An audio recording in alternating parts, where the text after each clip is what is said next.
Assalamualaikum warahmatullahi wabarakatuh. Kami dari kelompok 3 ingin mempresentasikan hasil kerja kami mengenai Customer Relationship Management. Adapun anggotanya yaitu ada Muhammad Kamal, yang kedua ada Nur Amalia Ramadianti, saya sendiri, yang ketiga ada Novia Ardiana Said, yang keempat ada Nur Halizah, dan yang terakhir ada Lutfa. Untuk materi pertama akan dibacakan oleh Nur Halizah. Kepadanya saya persilahkan. Yang A, pengertian CRM. CRM adalah strategi bisnis yang memadukan proses, manusia, dan teknologi. Untuk itu, CRM adalah sebuah strategi bisnis menyeluruh dari suatu perusahaan yang memungkinkan perusahaan tersebut secara efektif bisa mengelola hubungan dengan para pelanggan. Tujuan dari CRM adalah untuk mengetahui sebanyak mungkin tentang bagaimana kebutuhan dan perilaku pelanggan. Untuk selanjutnya memberikan sebuah pelayanan yang optimal dan mempertahankan hubungan yang sudah ada. Karena kunci sukses dari bisnis sangat tergantung seberapa jauh kita tahu tentang pelanggan dan memenuhi kebutuhan mereka. Beberapa bidang dalam organisasi. CRM menjangkau banyak bidang dalam organisasi, termasuk yang pertama penjualan, yang kedua layanan pelanggan, yang ketiga pemasaran. CRM memiliki 3 aspek. Yang pertama, karyawan. CRM sukses bergantung pada faktor manusia, yaitu keterampilan, sikap, dan semangat praktisi dalam membangun hubungan personal dengan pelanggan. Pelatihan yang efektif diperlukan untuk mengubah perilaku karyawan dan meningkatkan keberhasilan dalam CRM. Yang kedua, ada proses atau cara yang digunakan perusahaan dalam mengakses dan berinteraksi dengan pelanggan, dalam menciptakan nilai baru dan kepuasan.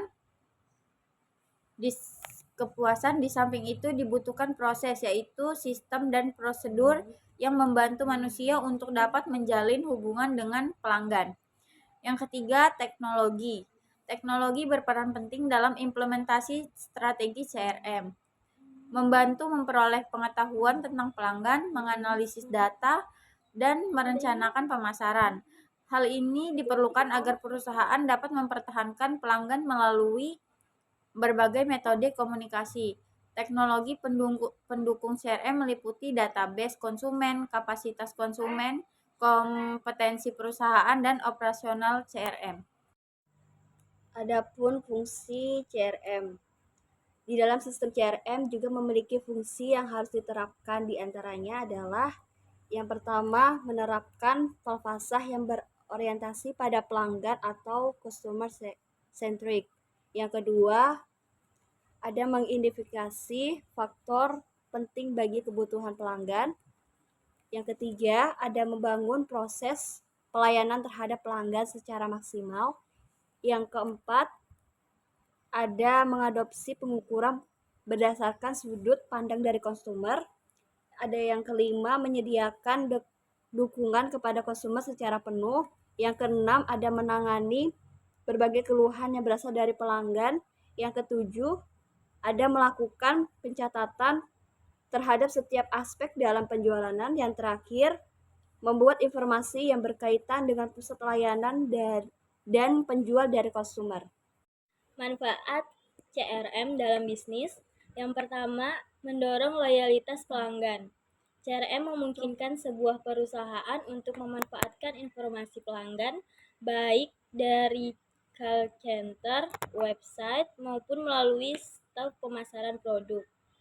Yang kedua, meningkatkan efisiensi operasional kerja.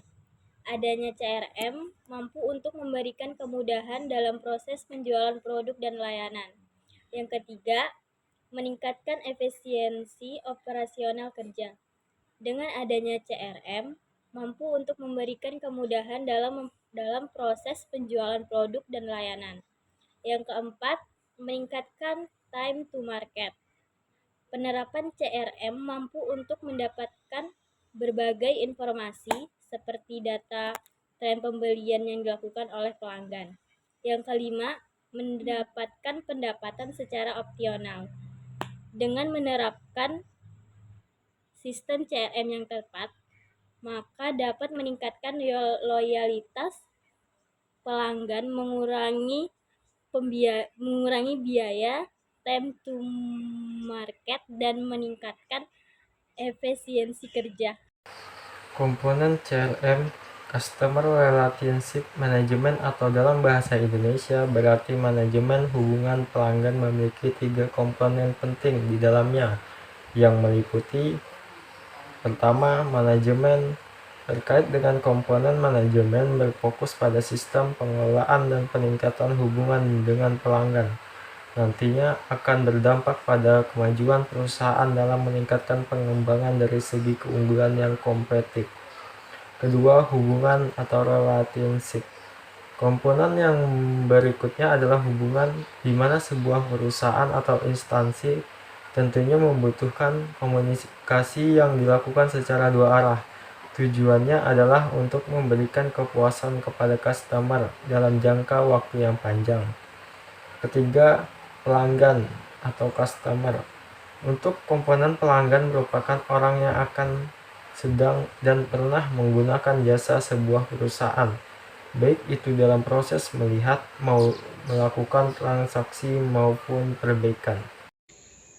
Di sini saya akan menjelaskan tentang tahapan dalam Customer Relationship Management. Dalam sistem Customer Relationship Management, terdapat 3 tahapan yang harus dilakukan, diantaranya yang pertama yaitu memperoleh pelanggan yang baru, acquire. Untuk dapat memperoleh pelanggan baru, kita harus memastikan untuk memberikan kenyamanan dari sisi pelayanan kepada pelanggan saat membeli dan menggunakan produk.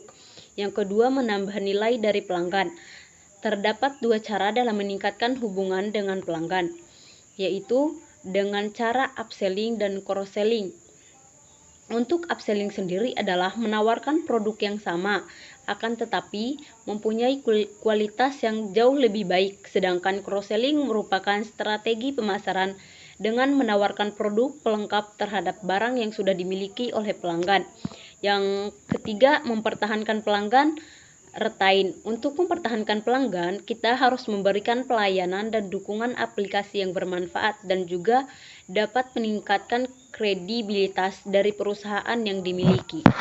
Dan itu saja materi yang kami sampaikan. Kurang lebihnya kami mohon maaf. Wabillahi taufiq wal hidayah. Wassalamualaikum warahmatullahi wabarakatuh.